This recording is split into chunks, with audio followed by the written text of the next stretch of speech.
ನಮಸ್ಕಾರ. ಇವತ್ತು ನಾವು ಗಾಯತ್ರಿ ದೇವಿಯ ಕುರಿತು ಒಂದು ಆಳವಾದ ಚರ್ಚೆಗೆ ಇಳಿಯೋಣ. ಖಂಡಿತ. ನಮ್ಮ ಮುಂದಿರುವ ಗಾಯತ್ರಿ ಚೈತನ್ಯ ಅನ್ನೋ ಒಂದು ಅದ್ಭುತ ಮಾಹಿತಿ ಸಂಗ್ರಹದ ಆಧಾರದ ಮೇಲೆ ಗಾಯತ್ರಿಯ ಸ್ವರೂಪ, ತತ್ವ ಮತ್ತೆ ಆಕೆಯ ಪ್ರತಿಯೊಂದು ಲಕ್ಷಣದ ಹಿಂದಿನ ಸಾಂಕೇತಿಕ ಅರ್ಥ ಇದನ್ನೆಲ್ಲ ತಿಳಿದುಕೊಳ್ಳುವ ಪ್ರಯತ್ನ ಮಾಡೋಣ. ಹೌದು, ಈ ಚರ್ಚೆ ಬಹಳ ಮುಖ್ಯ. ಯಾಕಂದ್ರೆ ಗಾಯತ್ರಿ ಅಂದ್ರೆ ಕೇವಲ ಒಂದು ಪೂಜೆಗಷ್ಟೇ ಸೀಮಿತ ಅಲ್ಲ. ನಿಜ. ಈ ಮಾಹಿತಿ ಸಂಗ್ರಹದಲ್ಲಿರೋ ಪ್ರತಿಯೊಂದು ಅಂಶಕ್ಕೂ ಒಂದು ದೊಡ್ಡ ತಾತ್ವಿಕ ಹಿನ್ನೆಲೆ ಇದೆ. ಸರಿ, ಹಾಗಾದ್ರೆ ಇದನ್ನ ಒಂದೊಂದಾಗಿ ಬಿಡಿಸಿ ನೋಡೋಣ. ಮೊದಲಿಗೆ ಗಾಯತ್ರಿಯ ಮೂಲಭೂತ ಗುರುತು. ಗಾಯತ್ರಿ ಚೈತನ್ಯ ಪ್ರಕಾರ ಮಂತ್ರವೇ ಸಾವಿತ್ರಿ, ಛಂದಸ್ಸೇ ಗಾಯತ್ರಿ. ಹೌದು. ಇದು ಕೇಳೋಕ್ ಸ್ವಲ್ಪ ಗೊಂದಲ ಅಲ್ವಾ? ಯಾಕಂದ್ರೆ ನಾವು ಪಠಿಸೋದು ಗಾಯತ್ರಿ ಮಂತ್ರ ಅಂತೀವಿ. ಕರೆಕ್ಟ್. ಎಲ್ರಿಗೂ ಈ ಪ್ರಶ್ನೆ ಬರುತ್ತೆ. ಇಲ್ಲಿ ಮಂತ್ರ ಮತ್ತು ಅದರ ರಚನೆಯನ್ನ ಪ್ರತ್ಯೇಕವಾಗಿ ನೋಡಿದ್ದಾರೆ.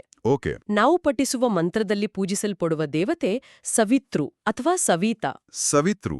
ಹೌದು, ಸವಿತೃ ದೇವತೆಗೆ ಸಂಬಂಧಿಸಿದ್ರಿಂದ ಮಂತ್ರಕ್ಕೆ ಸಾವಿತ್ರಿ ಅಂತಾನೂ ಕರೀತಾರೆ. ಓ, ಹಾಗೆ. ಅಂದ್ರೆ ಮಂತ್ರದೊಳಗಿನ ಶಕ್ತಿ ಸಾವಿತ್ರಿ. ಹಾಗಾದ್ರೆ ಗಾಯತ್ರಿ ಎಲ್ಲಿದೆ? ಗಾಯತ್ರಿ ಆ ಮಂತ್ರದ ಶರೀರ, ಅಂದ್ರೆ ಅದರ ರಚನೆ. ಹೌದು. ಪ್ರತಿಯೊಂದು ಸಂಸ್ಕೃತ ಶ್ಲೋಕಕ್ಕೂ ಒಂದು ಛಂದಸ್ಸು ಅಥವಾ ಮೀಟರ್ ಇರುತ್ತೆ. ಸಾವಿತ್ರಿ ಮಂತ್ರವನ್ನ ಯಾವ ಛಂದಸ್ಸಿನಲ್ಲಿ ರಚಿಸಿದ್ದಾರೋ ಆ ಛಂದಸ್ಸಿನ ಹೆಸರು ಗಾಯತ್ರಿ. ಆಹಾ, ಈಗ ಸ್ಪಷ್ಟವಾಯಿತು. ಸೊ ಗಾಯತ್ರಿ ಅನ್ನೋದು ಒಂದು ರೀತಿ ಆರ್ಕಿಟೆಕ್ಚರ್. ಪರ್ಫೆಕ್ಟ್, ಅದೇ ಪದ. ಇದೇ ಮಾಹಿತಿ ಸಂಗ್ರಹದಲ್ಲಿ ಈ ಮಂತ್ರದ ಋಷಿ ವಿಶ್ವಾಮಿತ್ರ ಅಂತನೂ ಹೇಳಲಾಗಿದೆ. ಹೌದು, ಮಂತ್ರವನ್ನ ಮೊದಲು ದರ್ಶಿಸಿದವರು ಅಂದ್ರೆ ಜಗತ್ತಿಗೆ ನೀಡಿದವರು ಋಷಿ ವಿಶ್ವಾಮಿತ್ರರು. ಸೊ ಮಂತ್ರ, ಛಂದಸ್ಸು, ದೇವತೆ ಮತ್ತೆ ಋಷಿ ಈ ನಾಲ್ಕೂ ಸೇರಿ ಒಂದು ಸಂಪೂರ್ಣ ಚಿತ್ರಣ ಕೊಡುತ್ತೆ. ನೀವು ಚಿತ್ರಣ ಅಂದ್ರಿ, ಇಲ್ಲೊಂದು ಕುತೂಹಲಕಾರಿ ವಿಷಯ ಇದೆ. ಮಂತ್ರದಲ್ಲಿ 24 ಅಕ್ಷರಗಳಿವೆ ಮತ್ತು ಅದು ತ್ರಿಪಾದ ಅಂದ್ರೆ 3 ಪಾದಗಳನ್ನು ಹೊಂದಿದೆ ಅಂತ ಉಲ್ಲೇಖಿಸಲಾಗಿದೆ. ಹೌದು. ಇದಕ್ಕೂ ಮತ್ತು ನಾವು ಮಂತ್ರದ ಆರಂಭದಲ್ಲಿ ಹೇಳುವ ಭೂಹ, ಭುವಃ, ಸ್ವಹ ಅನ್ನೋ 3 ಲೋಕಗಳಿಗೂ ಏನಾದ್ರೂ ಸಂಬಂಧ ಇದೆಯಾ? ಖಂಡಿತ ಇದೆ. ಇದೇ ಗಾಯತ್ರಿಯ ವ್ಯಾಪ್ತಿಯನ್ನ ಸೂಚಿಸೋದು. ಹೇಗೆ? ಆ 3 ಪಾದಗಳು 3 ಲೋಕಗಳ ಸಂಕೇತ. ಭೂಹ ಅಂದ್ರೆ ಭೂಲೋಕ, ಭುವಃ ಅಂದ್ರೆ ಅಂತರಿಕ್ಷ, ಸ್ವಹ ಅಂದ್ರೆ ಸ್ವರ್ಗಲೋಕ. ಆಕೆ ಈ 3 ಲೋಕಗಳಲ್ಲಿ ವ್ಯಾಪಿಸಿದ್ದಾಳೆ ಅನ್ನೋದರ ಸಂಕೇತವಿದು. ವಾವ್! ಅಂದ್ರೆ ಮಂತ್ರದ ರಚನೆಯೇ ಬ್ರಹ್ಮಾಂಡದ ರಚನೆಯನ್ನ ಪ್ರತಿಬಿಂಬಿಸ್ತಂತನ? ನಿಖರವಾಗಿ. ಅದಕ್ಕೆ ಹೇಳಿದ್ದು, ಇದು ಕೇವಲ ಪ್ರಾರ್ಥನೆಯಲ್ಲ, ಇದೊಂದು ಬ್ರಹ್ಮಾಂಡದ ನೀಲನಕ್ಷೆ. ಬ್ರಹ್ಮಾಂಡದ ನೀಲನಕ್ಷೆ. ಇದು ನಿಜಕ್ಕೂ ಅದ್ಭುತವಾದ ಯೋಚನೆ. ಮಂತ್ರದ ರಚನೆಯಲ್ಲೇ ಇಷ್ಟೊಂದು ಆಳವಿದ್ರೆ ಇನ್ನು ಆಕೆಯ ದೈಹಿಕ ರೂಪದಲ್ಲಿ ಏನೆಲ್ಲ ರಹಸ್ಯಗಳಿರಬಹುದು? ಖಂಡಿತ. ಯಾಕಂದ್ರೆ ನಾವು ನೋಡುವ ಚಿತ್ರಗಳಲ್ಲಿ 5 ಮುಖಗಳುಳ್ಳ ದೇವಿಯನ್ನ ನೋಡ್ತೇವೆ. ಗಾಯತ್ರಿ ಚೈತನ್ಯ ಕೂಡ ಆಕೆಯನ್ನ ಪಂಚಮುಖಿ ಅಂತ ಹೇಳುತ್ತೆ. ಹೌದು, ಆಕೆಯ ದೈಹಿಕ ರೂಪದ ಪ್ರತಿಯೊಂದು ಅಂಶವೂ ಒಂದು ತತ್ವವನ್ನ ಹೇಳುತ್ತೆ. ಆ 5 ಮುಖಗಳು ಪಂಚಭೂತಗಳು, ಅಂದ್ರೆ ಭೂಮಿ, ಜಲ, ಅಗ್ನಿ, ವಾಯು, ಆಕಾಶ. ಓ, ಇಡೀ ಸೃಷ್ಟಿಯ ಮೂಲ ತತ್ವಗಳು. ಹೌದು. ಇನ್ನೊಂದು ವ್ಯಾಖ್ಯಾನದ ಪ್ರಕಾರ ಅವು ನಮ್ಮ ಶರೀರದಲ್ಲಿರುವ ಪಂಚ ಪ್ರಾಣಗಳ ಸಂಕೇತ ಕೂಡ. ಆಕೆಯ ವಾಹನ ಹಂಸ ಮತ್ತು ಮೈಬಣ್ಣ ಶ್ವೇತವರ್ಣ ಅಂತಾನೂ ಹೇಳಲಾಗಿದೆ. ಹಂಸಕ್ಕೆ ನೀರು ಮತ್ತೆ ಹಾಲನ್ನ ಬೇರ್ಪಡಿಸೋ ಶಕ್ತಿ ಇದೆ ಅಂತಾರಲ್ಲ, ಅದರ ತಾತ್ವಿಕ ಅರ್ಥವೇನು? ಹೌದು, ಇದು ಕೇವಲ ಕಥೆಯಲ್ಲ, ಅದೊಂದು ಬಹಳ ಶಕ್ತಿಯುತವಾದ ರೂಪಕ. ಸರಿ ಮತ್ತು ತಪ್ಪು, ಸತ್ಯ ಮತ್ತು ಅಸತ್ಯ ಇವುಗಳ ನಡುವಿನ ವ್ಯತ್ಯಾಸವನ್ನು ಅರಿಯುವ ವಿವೇಕ ಅಥವಾ ಜ್ಞಾನದ ಸಂಕೇತವೇ ಹಂಸ. ಹಾಗಾದ್ರೆ ಗಾಯತ್ರಿ ಉಪಾಸನೆ ಅನ್ನೋದು ನಮ್ಮ ದೈನಂದಿನ ಜೀವನದಲ್ಲಿ ನಿರ್ಧಾರಗಳೆಲ್ಲ ತೆಗೆದುಕೊಳ್ಳೋಕೆ ಸಹಾಯ ಮಾಡುವ ಒಂದು ಪ್ರಾಕ್ಟಿಕಲ್ ಟೂಲ್ ಅಂತ ಹೇಳ್ಬೋದಾ? ಖಂಡಿತವಾಗಿಯೂ. ಇನ್ನು ಆಕೆಯ ಶ್ವೇತವರ್ಣ, ಅದು ಪರಿಶುದ್ಧತೆ ಮತ್ತು ಸಾತ್ವಿಕ ಗುಣದ ಪ್ರತೀಕ. ಗಾಯತ್ರಿ ಚೈತನ್ಯದಲ್ಲಿ ಇನ್ನೂ ಒಂದು ಆಳವಾದ ವಿಚಾರ ಇದೆ. ಗಾಯತ್ರಿಯ ಶರೀರದಲ್ಲಿ ಬೇರೆ ದೇವತೆಗಳ ವಾಸವಿದೆ ಅಂತ. ಹೌದು, ಇದು ಬಹಳ ಕುತೂಹಲಕಾರಿ ಅಂಶ. ಶಿಖೆಯಲ್ಲಿ ರುದ್ರ, ತಲೆಯಲ್ಲಿ ಬ್ರಹ್ಮ, ಮುಖದಲ್ಲಿ ಅಗ್ನಿ ಮತ್ತು ಹೃದಯದಲ್ಲಿ ವಿಷ್ಣು, ಅಂದ್ರೆ ತ್ರಿಮೂರ್ತಿಗಳೇ ಆಕೆಯಲ್ಲಿದ್ದಾರಾ? ಹೌದು. ಇಲ್ಲಿ ಗಾಯತ್ರಿಯನ್ನ ಒಬ್ಬ ದೇವತೆಯಾಗಿ ನೋಡದೆ ಎಲ್ಲ ದೈವಿಕ ಶಕ್ತಿಗಳ ಮೂಲವಾಗಿ ನೋಡಲಾಗಿದೆ. ಅಂದ್ರೆ ಮೂಲ ಚೈತನ್ಯ. ಎಕ್ಸಾಕ್ಟ್ಲಿ. ಸೃಷ್ಟಿಕರ್ತ ಬ್ರಹ್ಮ, ಸ್ಥಿತಿಕಾರಕ ವಿಷ್ಣು, ಲಯಕಾರಕ ರುದ್ರ ಎಲ್ಲರೂ ಆಕೆಯಲ್ಲೇ ಇದ್ದಾರೆ. ಇದು ಆಕೆಯ ಸರ್ವವ್ಯಾಪಿ ಮತ್ತು ಸರ್ವಶಕ್ತ ಸ್ವರೂಪವನ್ನು ಎತ್ತಿ ತೋರಿಸುತ್ತೆ. ಅಂದ್ರೆ ಆಕೆ ಬ್ರಹ್ಮಾಂಡದ ಆಪರೇಟಿಂಗ್ ಸಿಸ್ಟಮ್ ಇದ್ದಾಗೆ. ಆ ಹೋಲಿಕೆ ಚೆನ್ನಾಗಿದೆ. ಹೌದು, ಆಕೆ ಮೂಲ ಪ್ರಜ್ಞೆ, ಉಳಿದೆಲ್ಲವೂ ಅದರ ಅಭಿವ್ಯಕ್ತಿಗಳು. ಸರಿ, ಈಗ ಮೂಲ ಚೈತನ್ಯ ಬ್ರಹ್ಮಾಂಡದ ನಕ್ಷೆ ಅಂತ ನಾವು ಅರ್ಥ ಮಾಡ್ಕೊಂಡ್ವಿ. ಈಗ ಆಕೆ ತಾತ್ವಿಕ ಹಿನ್ನೆಲೆಗೆ ಬರೋಣ.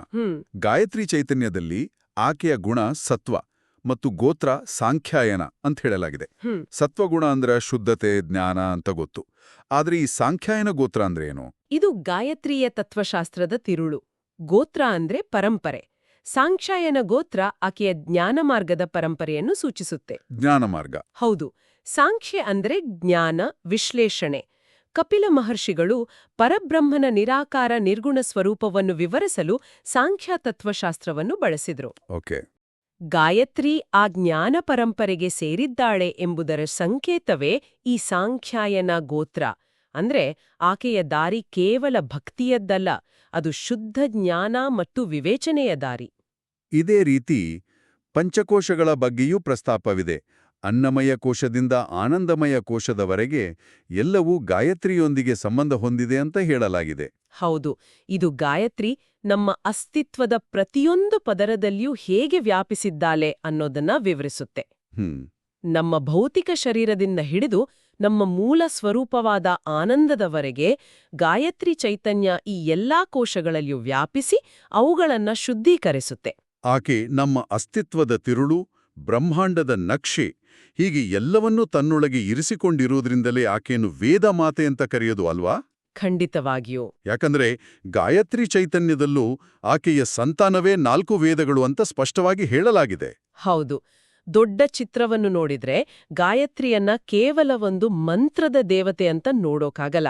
ಆಕೆ ಸಕಲ ವೈದಿಕ ಜ್ಞಾನದ ಮೂಲ. ವೇದಗಳು ಜ್ಞಾನದ ಸಾಗರ. ಆ ಜ್ಞಾನದ ಮೂಲ ಸೆಲೆಯೇ ಗಾಯತ್ರಿ. ಅದಕ್ಕಾಗಿಯೇ ಆಕೆಗೆ ವೇದ ಮಾತೆ ಅನ್ನೋ ಅಷ್ಟು ಶ್ರೇಷ್ಠವಾದ ಹೆಸರು. ಆಕೆಗೆ ಸಾವಿತ್ರಿ, ಸರಸ್ವತಿ ಮತ್ತು ಸಂಧ್ಯಾ ಅಂತ ಬೇರೆ ಹೆಸರುಗಳೂ ಇವೆ. ಇದರ ಹಿಂದೆ ಏನಾದ್ರೂ ವಿಶೇಷ ಅರ್ಥ ಇದೆಯಾ? ಇದಕ್ಕೂ ಆಳವಾದ ಅರ್ಥವಿದೆ. ಇದು ಕೇವಲ ಸಮಯದ ವಿಭಜನೆಯಲ್ಲ. ಹೌದಾ? ಪ್ರಾತಃ ಕಾಲದಲ್ಲಿ ಆಕೆ ಬಾಲೆಯ ರೂಪದಲ್ಲಿ ಬ್ರಹ್ಮನ ಶಕ್ತಿಯಾಗಿ ಗಾಯತ್ರಿ ಎನಿಸ್ಕೊಳ್ತಾಳೆ. ಮಧ್ಯಾಹ್ನದಲ್ಲಿ ಯುವತಿಯ ರೂಪದಲ್ಲಿ ವಿಷ್ಣುವಿನ ಶಕ್ತಿಯಾಗಿ ಸಾವಿತ್ರಿ ಎನಿಸುತ್ತಾಳೆ. ಇನ್ನು ಸಾಯಂಕಾಲದಲ್ಲಿ ವೃದ್ಧೆಯ ರೂಪದಲ್ಲಿ ರುದ್ರನ ಶಕ್ತಿಯಾಗಿ ಸರಸ್ವತಿ ಆಗುತ್ತಾಳೆ. ಅಂದ್ರೆ ಸೃಷ್ಟಿ, ಸ್ಥಿತಿ, ಲಯ 3 ಕಾಲಗಳಲ್ಲಿ ಈ ಚಕ್ರ ನಡೆಯುತ್ತೆ. ಹೌದು. ಈ 3 ಕಾಲಗಳಲ್ಲಿ ಮಾಡುವ ಪೂಜೆಯನ್ನೇ ಒಟ್ಟಾಗಿ ಸಂಧ್ಯಾ ಅಂತ ಕರೆಯೋದು. ಆಕೆಯ ಮಹತ್ವವನ್ನು ಗುರುಮಂತ್ರ, ದೀಕ್ಷಾಮಂತ್ರ ಮತ್ತು ಸಂಧ್ಯಾ ಮಂತ್ರ ಅಂತಾನೂ ವಿವರಿಸಲಾಗಿದೆ. ಒಂದೇ ಮಂತ್ರಕ್ಕೆ ಇಷ್ಟೊಂದು ಪಾತ್ರಗಳ? ಹೌದು. ಇದು ಆಧ್ಯಾತ್ಮಿಕ ಪಯಣದ 3 ಪ್ರಮುಖ ಹಂತಗಳನ್ನು ಸೂಚಿಸುತ್ತೆ. ಹಂತಗಳು? ಗುರುವಿನಿಂದ ಮೊದಲ ಬಾರಿಗೆ ಉಪದೇಶವಾಗುವುದರಿಂದ ಇದು ಗುರುಮಂತ್ರ. ಹೌದು. ಅದನ್ನ ಸ್ವೀಕರಿಸುವುದರಿಂದ ಸಾಧಕ ದೀಕ್ಷೆ ತೆಗೆದುಕೊಂಡಂತೆ. ಹಾಗಾಗಿ ಅದು ದೀಕ್ಷಾಮಂತ್ರ. ಓಕೆ. ಕೊನೆಯದಾಗಿ ಅದನ್ನ ಪ್ರತಿದಿನವೂ ಅನುಷ್ಠಾನ ಮಾಡೋದ್ರಿಂದ ಅದು ಸಂಧ್ಯಾ ಮಂತ್ರ ಆಗುತ್ತೆ. ಅಂದ್ರೆ ಜ್ಞಾನದ ಆರಂಭ, ಅದನ್ನ ಗಟ್ಟಿಗೊಳಿಸುವ ಸಂಕಲ್ಪ ಮತ್ತು ದೈನಂದಿನ ಅಭ್ಯಾಸ. ಹೌದು. ಈ ಸಂಪೂರ್ಣ ಆಧ್ಯಾತ್ಮಿಕ ಮಾರ್ಗವನ್ನ ಗಾಯತ್ರಿ ಮಂತ್ರವೇ ಪ್ರತಿನಿಧಿಸುತ್ತೆ. ಹೌದು. ಅದನ್ನು ಸಂಪೂರ್ಣ ಜೀವನ ವಿಧಾನ. ಹಾಗಾದ್ರೆ ನಾವಿಷ್ಟೊತ್ತು ಚರ್ಚೆ ಮಾಡಿದ್ನೆಲ್ಲ ಒಟ್ಟಾಗಿಸಿದ್ರೆ ಗಾಯತ್ರಿ ಚೈತನ್ಯದಿಂದ ನಮ್ಗೆ ತಿಳಿದು ಬರೋದೇನು ಅಂದ್ರೆ, ಗಾಯತ್ರಿ ಕೇವಲ ಒಬ್ಬ ದೇವತೆ ಅಲ್ಲ. ಖಂಡಿತ ಅಲ್ಲ. ಅದೊಂದು ಪರಿಪೂರ್ಣವಾದ ತಾತ್ವಿಕ ವ್ಯವಸ್ಥೆ. ಅದು ಮಂತ್ರ, ತತ್ವಶಾಸ್ತ್ರ, ಬ್ರಹ್ಮಾಂಡದ ರಚನೆ ಮತ್ತು ವೇದಗಳ ಸಾರ ಎಲ್ಲವನ್ನೂ ಒಳಗೊಂಡಿದೆ. ನೀವು ಹೇಳಿದ್ದು ಸಂಪೂರ್ಣವಾಗಿ ಸರಿ. ಇದು ಒಂದು ಸಮಗ್ರ ದೃಷ್ಟಿಕೋನ. ಎಲ್ಲವನ್ನೂ ಚರ್ಚಿಸಿದ ನಂತರ ಕೇಳುಗಲು ಯೋಚಿಸಲು ಒಂದು ಪ್ರಶ್ನೆಯನ್ನ ಬಿಡಬಹುದು ಅಂತ ಅನ್ಸುತ್ತೆ. ಖಂಡಿತ, ಹೇಳಿ. ಈ ಮಾಹಿತಿ ಸಂಗ್ರಹದ ಕೊನೆಯಲ್ಲಿ ಗಾಯತ್ರಿಯ ವಿನಿಯೋಗ ಅಥವಾ ಅಂತಿಮ ಪ್ರಯೋಜನ ಸಾಯುಜ್ಯ ಅಂತ ಹೇಳಲಾಗಿದೆ. ಸಾಯುಜ್ಯ ಅಂದ್ರೆ ಮುಕ್ತಿ. ಹೌದು. ಪರಮಾತ್ಮನೊಂದಿಗೆ ಒಂದಾಗುವುದು. ಈಗ ಯೋಚಿಸಿ, ಗಾಯತ್ರಿಯ ಪ್ರತಿಯೊಂದು ಲಕ್ಷಣವೂ ಜ್ಞಾನ ಮತ್ತು ಬ್ರಹ್ಮಾಂಡದ ಒಂದು ನಕ್ಷೆಯಾಗಿರುವಾಗ, ಪಂಚಭೂತಗಳಿಂದ ಹಿಡಿದು ನಮ್ಮೊಳಗಿನ ಪಂಚಕೋಶಗಳವರೆಗೆ, ತ್ರಿಮೂರ್ತಿಗಳಿಂದ ಹಿಡಿದು ವೇದಗಳ ಜ್ಞಾನದವರೆಗೆ ಎಲ್ಲವನ್ನೂ ತನ್ನೊಳಗೆ ಇರಿಸಿಕೊಂಡಿರುವ ಅಂತಹ ಒಂದು ಪರಿಪೂರ್ಣತೆಯೊಂದಿಗೆ ಸಾಯುಜ್ಯ ಹೊಂದುವುದು ಅಂದ್ರೆ ಆ ಅನುಭವ ಹೇಗಿರ್ಬೋದು? ಹೌದು. ಒಬ್ಬ ವ್ಯಕ್ತಿಗಾದರ ಅರ್ಥ ಏನಾಗಿರ್ಬೋದು? ಎಲ್ಲವೂ ನಾನೇ ಎಲ್ಲವೂ ಎಂಬ ಅರಿವು ಉಂಟಾದಾಗ ಆ ನಾನು ಎಂಬುದರ ಅಸ್ತಿತ್ವ ಹೇಗಿರಬಹುದು? ಇದನ್ನ ಆಳವಾಗಿ ಚಿಂತಿಸಬಹುದು. ಖಂಡಿತ.